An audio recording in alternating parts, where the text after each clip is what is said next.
motivation that you want to do sports, it goes hand in hand. So you want to make sure that when you're in school, that you take your schoolwork, you take your studies seriously. You can't have the success that you think you're going to have in sports without that kind of education piece.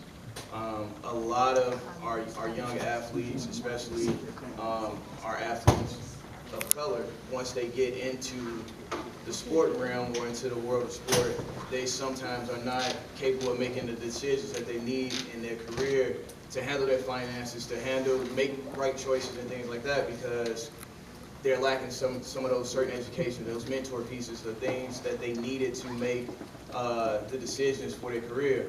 So as you're in school, just keep that in mind when you're doing certain things. A lot of the things you do now is going to impact your future.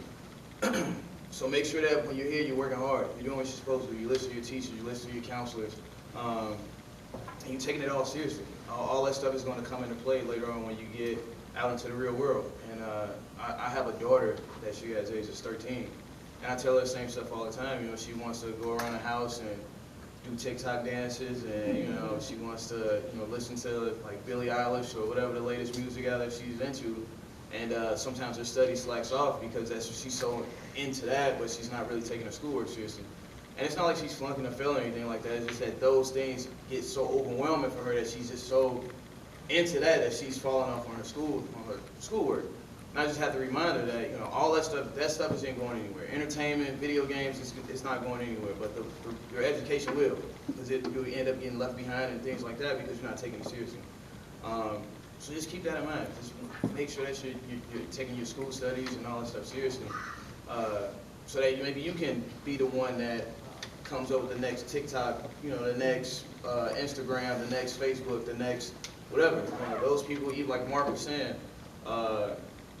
went to college for 1 year, but he was so tech savvy that he was able to create a whole streamline of gadgets and things like that people are using today. You know, so just make sure. I can't stress it enough.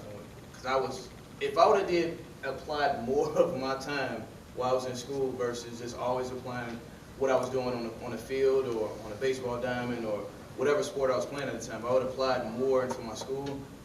Who knows what could have happened? You know, I may not have stayed in sports. I may have did more into in some type of business or something like that. But now, at my age now, as I got older, I also learned to. Everybody was talking about hard work, and I was looking at a lot of people who were in positions that I wanted to be in, and then I had to come to the realization that it's nothing different from me and that person who's out there successful or famous. It's no difference. The only difference is the amount of effort you put into it. So if you want to do what we're doing as professional athletes, or what Mark doing as being the strongest man, it's like you said, you just got to put in that time. You just got to have that passion for what you're doing, and just go after it. You have to be a go-getter.